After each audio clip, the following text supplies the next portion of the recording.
Hi everyone, welcome back. Thanks for tuning in. Today's strength, we have some box squats, front loaded, seated box jumps, and some box hamstring curls. So it's all going to be done from a box or a chair if you have something. Let's try to get something that's about knee level. So if you were to squat down, your knees would be about 90 degrees. Lower is going to be harder. The higher it is, it's going to be easier. All right, so for the box squat portion, try to have something weighted out in front. You can have it in a goblet position, if you have dumbbells, up in that front rack position. And then your feet should be about shoulder width apart. All right, and then if you could do this barefoot, that's even better. You could plant your feet into the ground, really squeeze the arch, pushing your toes into the ground, and get everything activated as you squat up and down. All right, so you're set up here, and the key is to really not use much momentum. So you're gonna sit down onto that box or chair, and then hinge back so that you're upright as much as you can. And from that upright position, keeping that chest tall, you want to stand up. So if I were to lean forward and stand up, I'm going to be using my momentum. I use my hip flexor. That's going to be a lot easier than if I were to just use my glutes, squeeze those butt cheeks, and stand up. So keep that in mind when you're doing these box squats. You could even practice a few without the weight. That front load might actually make it even easier to get into a good position, but keep in mind it's sit back. Now when you sit into that chair, don't relax. Keep that tension. Hinge back so you're upright, and really try to think about squeezing those butt cheeks, leading with the chest to stand up. With my weight, it should look like down, hinge, squeeze. So not forward and up. The heavier it is, the more you're going to have to hinge a little bit, but keep in mind you want to fight that and really think about just squeezing those butt cheeks, standing up that way, as opposed to using that momentum and coming up. All right, so depending on how light you're going, we're looking at about 8 to 15 reps there. Okay, next we have the seated box jump. If you have something to jump onto, great. Something sturdy, a box,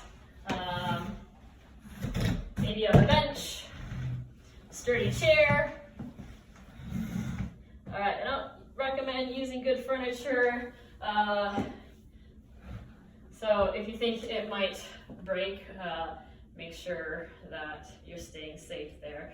Okay, so in the seated position, just like in that squat, same thing. Try not to hinge forward and use that momentum. Really try to think about upright, just using the glutes, taking out that momentum to jump and going straight up. All right, so straight up into that jump. And not forward. Okay, so keep that in mind. Just like that squat, you're going to go straight up and not forward, using that momentum going into the jump. All right, so those are going to be a little bit harder than regular box jump. So if you're like, yeah, I could jump on a 30-inch box, no problem, definitely take it down lower. All right, and then we're going to finish with some box curls. So you're going to lie on your back.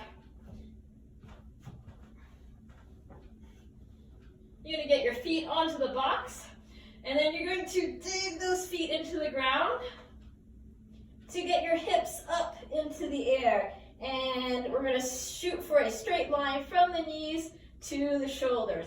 You're going to control it down and squeeze, push again, squeezing those butt cheeks.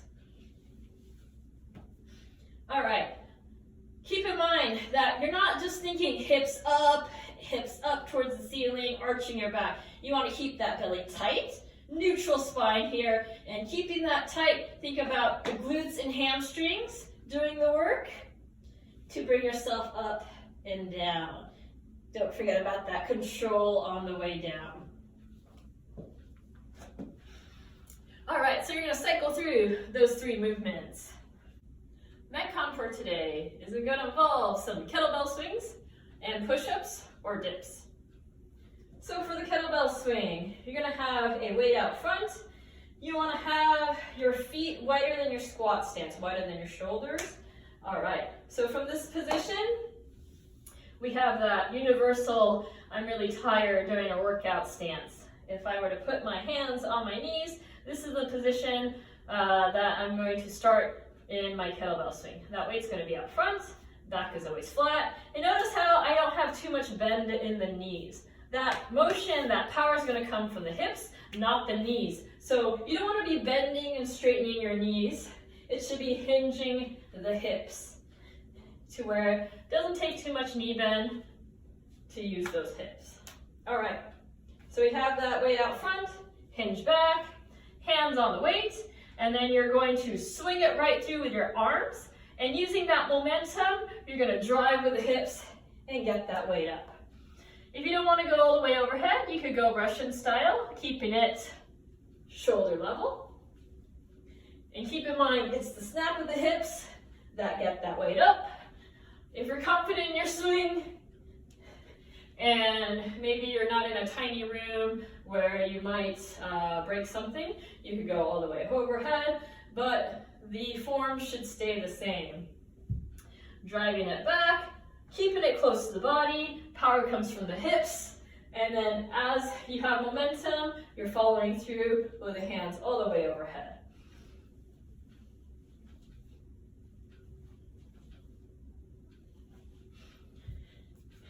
If you don't have a good weight to use for those swings, you could always make your own. Backpack can work great. Maybe you put some water bottles, cans. You only have a light dumbbell, maybe 2 light dumbbells. You could even put those light dumbbells in there. As I've mentioned before, always be careful if you're putting hard objects in a backpack or a duffel bag. It can move around, it can hit you. So you could always cover it with something, pack that backpack tight so the weight doesn't shift around too much. And then from here, you could do your swings. So same stance, depending on the object, it might have to be even wider. You're gonna swing it through and use the hips to get that weight up. When you're done with your swings, you're gonna go into push-ups. We've been working on push-ups a lot, so keep that form in mind.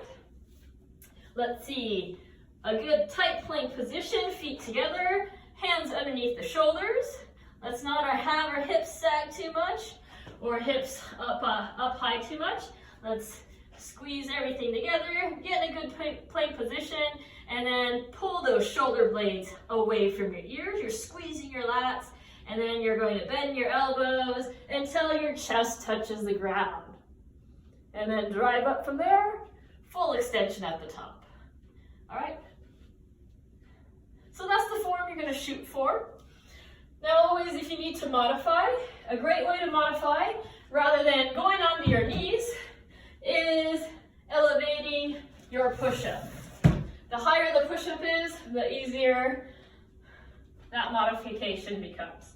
So I have my hands on this chair. It's gonna be a lot easier than going all the way to the ground. But instead of going on your knees, you could work that full range of motion and get strong in the full range of motion, which is where a lot of people are having problems in their push-up. They can go 3 inches down and then they lose it. You want to get strong throughout the full range of motion. So when you go on your knees, you're actually cutting the range of motion and you don't progress from there. It's like adding a bunch of weight onto a squat and you're only going 3 inches down and you're wondering why you're not getting strong in a full depth squat.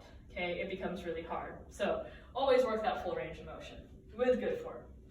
There's your push-ups.